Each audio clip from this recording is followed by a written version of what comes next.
Hello दोस्तों, उम्मीद करता हूं आप सब ठीक होंगे। फिर से आपके लिए एक नई थ्रिलर कहानी के साथ हाजिर हो चुके हैं। रात का तीसरा पहर था। घड़ी की टिक टिक पूरे कमरे में गूंज रही थी। बगल के बिस्तर पर लेटी हुई सुधा की आंखों से नींद कोसों दूर थी। उसके चेहरे पर एक बेचैनी थी, जैसे वह किसी अनजाने डर से घिरी हो। बाहर खिड़की से आती ठंडी हवा उसके माथे पर पसीने की बूंदों को सुखाने की कोशिश कर रही थी, लेकिन उसकी बेचैनी बढ़ती ही जा रही थी।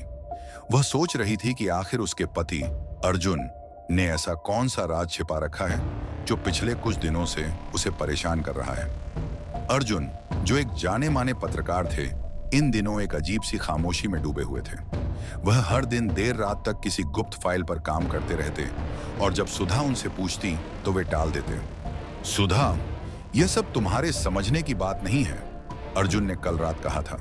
तुम सिर्फ यह जान लो कि मैं एक बहुत बड़ी सच्चाई को सामने लाने वाला हूं। लेकिन आज रात अर्जुन घर पर नहीं थे। उन्होंने कहा था कि उन्हें किसी जरूरी इंटरव्यू के लिए बाहर जाना है। सुधा ने अपनी घड़ी की ओर देखा। रात के 3 बज चुके थे। तभी उसका फोन बजा। अनजान नंबर था। हेलो, सुधा ने कांपती आवाज में कहा। दूसरी तरफ से एक भारी आवाज आई। अगर तुम अपने पति की जान बचाना चाहती हो तो तुरंत रेलवे यार्ड आ जाओ। सुधा का दिल तेजी से धड़कने लगा। उसने कुछ और पूछने की कोशिश की, लेकिन फोन कट गया। सुधा ने जल्दी जल्दी अपना दुपट्टा लिया और बिना ज्यादा सोचे रेलवे यार्ड की ओर निकल पड़ी। बाहर सड़कें सुनसान थीं, हवा में ठंडक थी और चारों तरफ सन्नाटा फैला हुआ था। रेलवे यार्ड पहुंचते ही उसे दूर एक जलती हुई लालटेन दिखाई दी। वह डरते डरते उस ओर बढ़ी। वहां कोई नहीं था, सिर्फ एक पुराना जर्जर मालगाड़ी का डिब्बा खड़ा था। तभी पीछे से किसी ने उसका कंधा पकड़ा। सुधा? सुधा ने पलटकर देखा। वह अर्जुन थे, लेकिन उनकी हालत खराब थी। उनके चेहरे पर चोट के निशान थे और उनकी सांसें भारी हो रही थीं। अर्जुन, ये सब क्या है? तुम यहां क्यों हो? अर्जुन ने धीमी आवाज में कहा। सुधा, मैंने कुछ ऐसा देखा है जो मुझे नहीं देखना चाहिए था। वे लोग मुझे मारना चाहते हैं। हमें यहां से तुरंत निकलना होगा। वे लोग कौन? सुधा ने पूछा। अर्जुन कुछ कहने ही वाले थे कि तभी वहां गोलियों की आवाज गूंजने लगी। अर्जुन ने सुधा को पकड़ा और एक पुराने डिब्बे के पीछे छिपा दिया। वे लोग हमें ढूंढ रहे हैं, अर्जुन ने फुसफुसाते हुए कहा। सुधा, अगर मैं बच न सकूं तो यह फाइल ले लो। इसमें सारे सबूत हैं। इसे पुलिस तक पहुंचाना। सुधा ने कांपते हाथों से फाइल ली। नहीं अर्जुन, तुम ऐसा मत कहो। हमें एक साथ यहां से निकलना होगा, सुधा ने कहा। अर्जुन ने उसकी बात अनसुनी करते हुए कहा, अगर वे लोग तुम्हें पकड़ लें तो कुछ भी बता मत देना। यह राज बहुत बड़ा है। तभी एक बम का धमाका हुआ। डिब्बा बुरी तरह हिल गया। अर्जुन ने सुधा को पीछे धकेला और खुद आगे बढ़ गए। बाहर अंधेरा था, लेकिन उस अंधेरे में कई परछाइयां हिलती डुलती नजर आ रही थीं। अर्जुन ने जैसे ही बाहर कदम रखा, उन पर गोली चल गई। सुधा ने चीखते हुए देखा कि अर्जुन जमीन पर गिर गए। अर्जुन! सुधा चिल्लाई और उनकी ओर भागी, लेकिन तभी पीछे से किसी ने उसे पकड़ा। वह नकाबपोश आदमी था। उसने सुधा के हाथ से फाइल छीनने की कोशिश की, लेकिन सुधा ने उसे कसकर पकड़ लिया। उसने अपने सारे साहस को जुटाया और आदमी को धक्का दिया।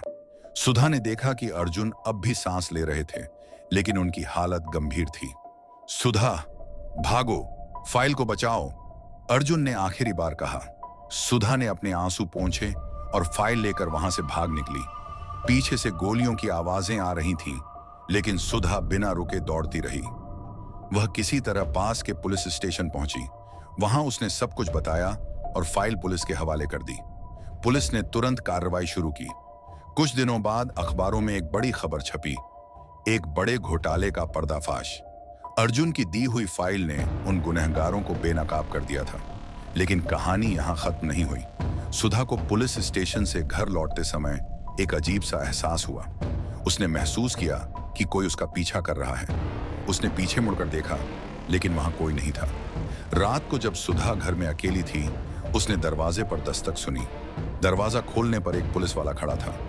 मैडम, हमें अर्जुन की लाश रेलवे यार्ड में नहीं मिली, पुलिस वाले ने कहा। सुधा का दिल तेजी से धड़कने लगा। तो अर्जुन कहाँ है? उसने कांपते हुए पूछा। हमें नहीं पता, लेकिन पुलिस वाले ने एक फाइल आगे बढ़ाई।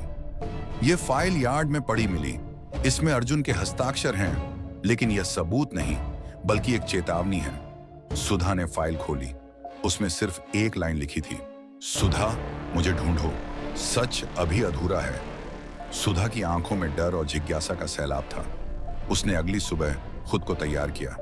अर्जुन को ढूंढने के लिए वह फाइल में छिपे संकेतों को समझने लगी। हर कागज, हर नोट ने उसे एक नई जगह और नई साजिश का पता दिया। लेकिन कहानी का अंत उसके हाथ में था या किसी और के, यह अब भी रहस्य था। अर्जुन का जीवित होना एक उम्मीद थी, लेकिन हर कदम पर खतरे मंडरा रहे थे। सुधा का सफर शुरू हो चुका था।